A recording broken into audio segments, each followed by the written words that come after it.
this is here at Café Anyway. Mike's Daily Podcast. Somewhere in Podcastro Valleyton, the last place on earth. Mike's Daily Podcast. Do you have a beard on your face? It can be an interesting thing because all the hairs on you grow. So many things growing on your face. It can be distracting, make you wander all over the place with your song. It's episode 2715, 2715. Mike's Daily Podcast. There's a 15 going on there. And I'm Mike, and you know, here at Café Anyway, we sometimes Mike's get a little bit Daily rushed with things. Podcast. But I wanted to jump in immediately into this podcast today and tell you that, let's see, Black Friday, that's over with. But, and I went online, I couldn't find anything I wanted to buy. I was just gonna, no, I don't want that. I don't want that. I don't want to have, no. I was not enticed as much. Perhaps you had a better experience. The term Black Friday derives from the concept, it does not derive from the concept that businesses operate at a loss and are in the red until the day after Thanksgiving puts them in the black. In the 1960s, police officers in Philadelphia began using the phrase Black Friday to describe the chaos when large numbers of suburbans came into the city to begin their holiday shopping. That's what it says here. For consumers, Black Friday means one thing: incredible discounts. Americans tend to save 24% on average with Black Friday deals. This year, retailers like Macy's and JCPenney were offering 60% off, but I've never been that excited about their clothes. But there you go. Oh, my mom used to drag me to JCPenney's as a kid. That number may seem high, but... And here's today's podcast picture. It's relatively easy for a big chain retailer to pull off, especially if it means high consumer spending overall. Smaller businesses have smaller profit margins at stake as they vie for customer attention, and they can't compete with the big retailer discounts. So the podcast picture is of the beautiful Bodega Bay that I went to with my lovely lady friend a week ago.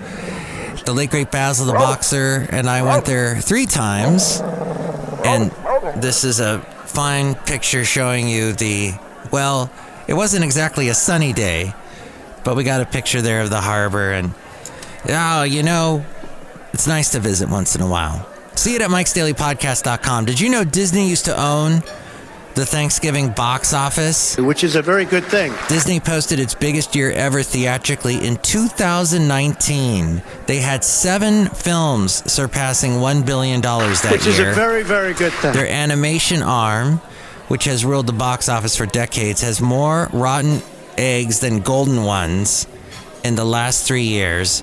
The stinkers included Soul, Luca, Turning Red, Onward, and Elemental. And for this week, they're wishing on a shooting star with Wish. It could, as of this recording, they're saying 55 million. The recent The Marvels opened to an all-time franchise low. Blood and Loco. Now, Wish, however, has inspired critics, so we'll see what happens. The whole Marvel thing is going south, everybody. Here's the deal. News random. And I somebody very adeptly with the website, I'm saying actually the YouTube channel, not the website, but I guess YouTube is a website as well. But the YouTube channel, Nerdstalgic, they were discussing how those post-credit end scenes, that we used to wait for when we were watching those superhero movies. Oh, yeah. You sit through the credits, and at the end, there's like 5 minutes of something that will tease what's going to happen in the next movie. Wow. They were always very... Matthew's News. Full of themselves.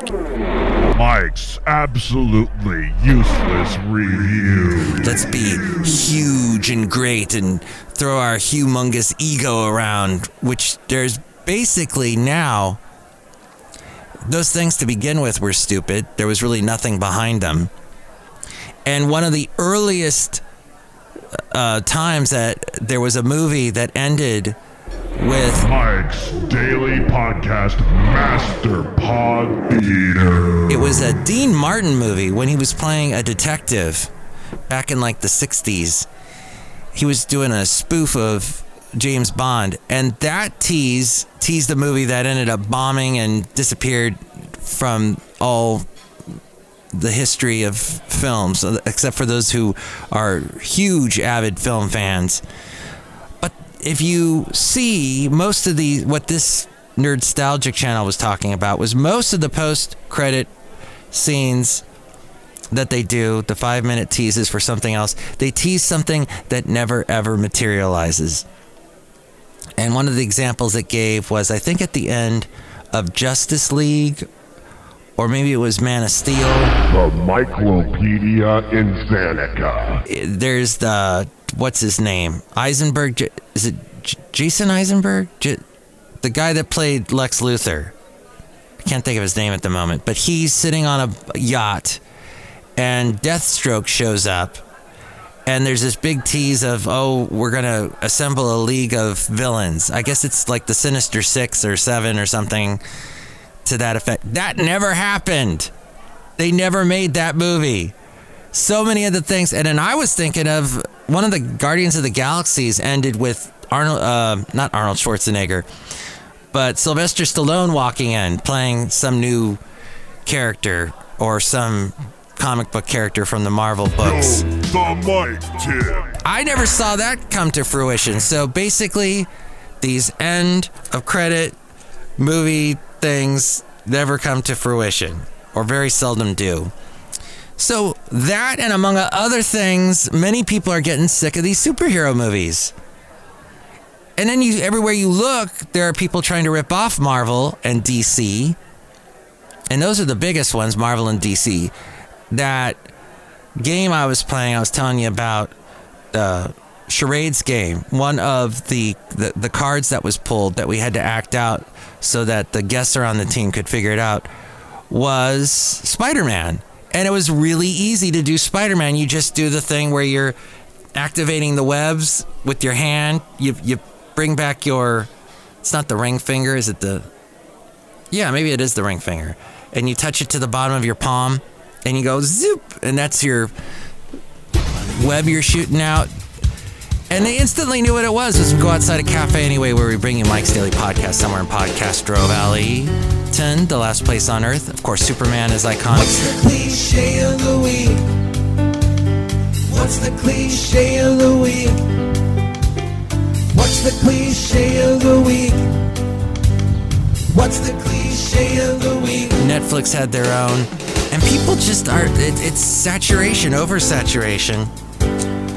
And people are done. As am I with my little rant. And that's my little analysis as to why the Marvels did not do well. What's the cliche of the week? What's the cliche of the week? What's the cliche of the week? What's the cliche of the week? Childless couples in the U.S., they apparently are called dinks, and they could hit 50%. Right now it's at 43%. Dual income, no kids. That's right. I didn't look that up. I wasn't about to look that up. I didn't want to see what was going to happen on my computer outside a cafe anyway, somewhere in Podcaster Valleyton. Butterball accounts for about 1 in 3 turkeys served at Thanksgiving celebrations. If you did, you probably had one a few days back. But if you did not, it is true that 20%, that's a huge amount of Americans are alone on Thanksgiving. So if you were as well, and I have been there too, don't feel bad. Don't beat yourself up. And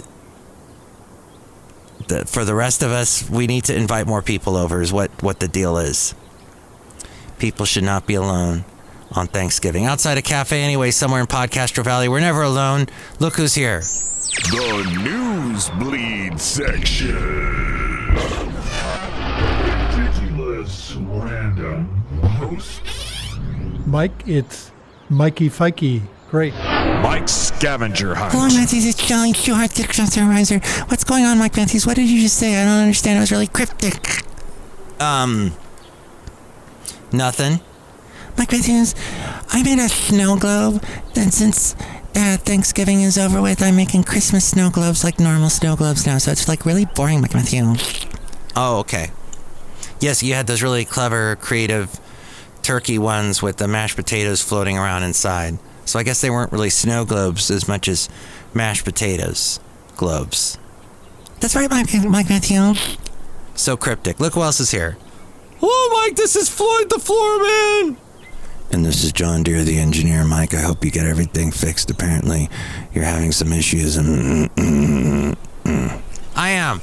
So I need to wrap up the show soon. One of the issues I've been having, and I'm going to wrap it up right after we do Let's Go Back with Matthews. Let's go back with Matthews. Everybody make some noise! Woo! Bringing to you live from Podcaster Valley Mont, Mike's Daily Podcast. I will not be able to find cassette players to listen to these at some point. I want to record them digitally. Well, Amazon has something. Mike ripped someone a new one. Now it doesn't work. Why don't you just tell them in a review on the Amazon website under the thing that you purchased, Mike? Well, I tried and it wouldn't let me. It gave some weird... You don't have... Oh, I think the people didn't have an account. Said something to do with the account of the people that I bought the thing from. They were blocking it, if that's a thing. Well, it turns out it does a skippy thing. And I've been talking about this for weeks, that it skips. And you've probably been going, Mike, I don't know what you're talking about. Well, I'm going to now give you a little sneak peek on the Let's Go Back with Matthews. Hawaii 5-0 theme. Even now, I still... Bottom of the chart. Pretty good songs that never made it on the radio because people didn't think they were worth it. But you know what? They come back up and people start playing them, and it's like, oh, where'd that come from? This was a radio station called Y97, and it was in Santa Barbara. And I played these sound effects on the air, and it was really a top 40 station. Phantom of the Opera. This got me into trouble. After I did this, I stopped getting shifts at the shows. To the much too early to be Monday morning show.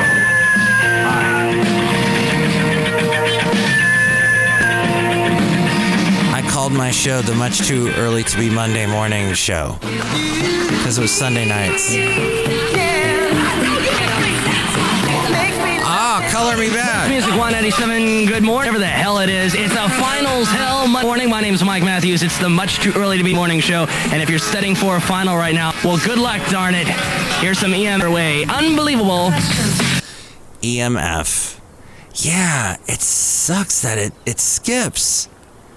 I don't get it. And I'm going to probably have to go back and redo all of these. It's pretty interesting. But here was another one from my KHA days. 100.7 KHA, 10 in a row, continuous new country. That is George Stritland from Pure Country. Smeggles here, and we're taking care of requests on the Saturday Night Fest. We have about 10 minutes left, and then it's the American Country Countdown. Winsley, who is going to count down the top 100 songs. 1993. This is going to take us 7 hours, so leave us on. I'll be having a lot of fun. In just a moment, we'll take a request going out to Melissa from her husband, wanting to hear some Chris Brooks. After this on 100.7 KHA. Yeah. So I got a little bit of that, didn't you? Something about Melissa and that. Oh, yeah. She was dedicating a song to him. All right, one more here. Was arrested on Sunday evening. 46-year-old Gerald Gordon was booked on suspicion of robbery and grand theft. Oh, I used to do the news. This was on a station in Thousand Oaks called KNJO.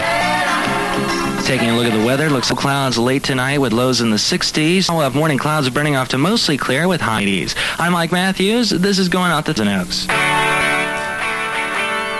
This nightmare of a show. Yeah. It was a mellow music station.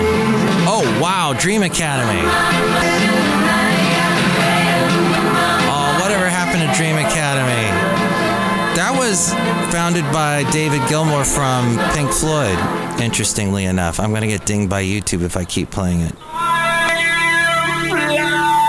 Taking a look at 92.7 FM weather at a couple minutes 11 o'clock. Looks like we'll have low clouds late tonight with in the 60s. Tomorrow we'll have morning clouds burning off clear with highs in the 80s. Oh, that was some Amy Grant, I think. Or Rod Stewart. They both had songs that sounded similar to that. Is it Bring Over Your Old Motown Records, maybe, was what that was. And that was all from 30 years ago. Wow, from the early 90s. Some of the Thousand Oaks radio station, KNJO, K-Hay in Ventura, the country station, and 197 in Santa Barbara. Oh, I'd love to, I'll try my best to get clean copies of that. I have a workaround to try and make those sound less skippy. But right now they are skippy and not like the delicious peanut butter. But if you would like to chime in, like a wind chime, like a chime of the bells at the church, or whatever chimes you hear inside your head all the time. What, you don't have that? Oh, well, here's how to call me. Call Mike at the Café Anyway hotline. Area code 510-228-4640. Will you shut ups? Liberty Nation Freedom Foam for All. And with more ways to reach me, here is A-Frame. Mike's Daily Podcast is written and produced and performed by Mike Matthews. His podcast is super easy to find. Download or listen to his show and read his blog at mikesdailypodcast.com. Email Mike now at mikesdailypodcast@gmail.com. See you tomorrow. Bye!